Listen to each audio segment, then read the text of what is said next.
il y avait une sorte de culture commune. C'est-à-dire c'est des États qui partageaient à peu près les mêmes cultures juridiques romano-germaniques. Et c'est des États qui en réalité partageaient à peu près les mêmes cultures sur le plan sociologique, etc. Si vous prenez des pays comme le Burkina, le Mali, le Sénégal, même le Togo, vous allez voir qu'il y a une sorte de brassage de population et que c'est le même droit, que c'est... En fait, ça a beaucoup facilité parce que déjà, ça c'était un fondement qui permettait quand même de pouvoir aller vers une certaine harmonisation sans trop de problèmes. Et les législations étaient presque les mêmes. Donc il fallait seulement chercher à harmoniser. Certains parlent même d'uniformiser, parce qu'on parle d'acte uniforme. Donc voilà. Justement, quels ont été les premiers pays qui ont adhéré? Votre pays fait partie des premiers pays qui ont adhéré à l'OHADA, signateur du traité, comme mon pays aussi, le Mali. Et ce sont les premiers pays qui ont adhéré à l'OHADA. À l'origine, je crois qu'il devait être 14 pays. Et donc après, qui ont été rejoints par les Guinéens.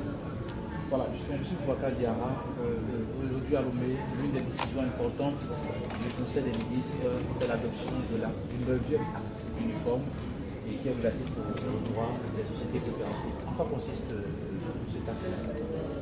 Bien, un acte très très important parce que en réalité, à un moment donné, pour même le sort du droit des affaires, il s'est agi de s'intéresser à certaines activités qui étaient laissées seulement au niveau de l'informel, c'est-à-dire pour les organiser, mais de les organiser pas d'une manière rigide, mais d'une manière un peu souple, pour les amener l'informel vers le formel.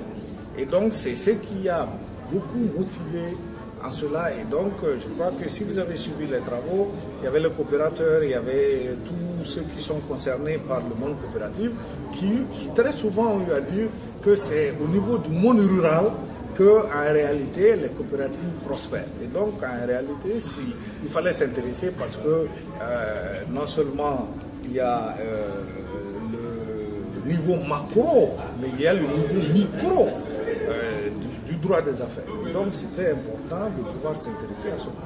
Et quel avantage le monde des avocats a tiré de cet acte-là une fois adopté par le Conseil des ministres? Une fluidité au niveau des sociétés coopératives, une souplesse et une plus grande incitation, et surtout que ça a fait l'objet d'un processus participatif qui a concerné ces acteurs.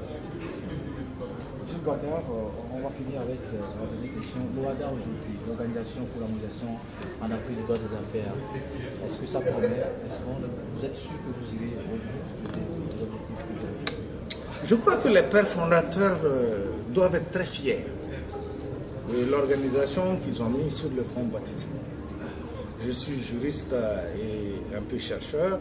Pourquoi je le dis, c'est vraiment du fond du cœur. Les pères fondateurs doivent être très fiers de cette organisation qui a dépassé le cadre africain. Ça a dépassé le cadre africain. L'OHADA, on célèbre l'OHADA en Chine. J'ai l'habitude de participer à un colloque sur le droit des contrats où c'était des Chinois qui étaient venus s'inspirer de l'expérience de l'OHADA. C'était à Ouagadougou, au Burkina Faso.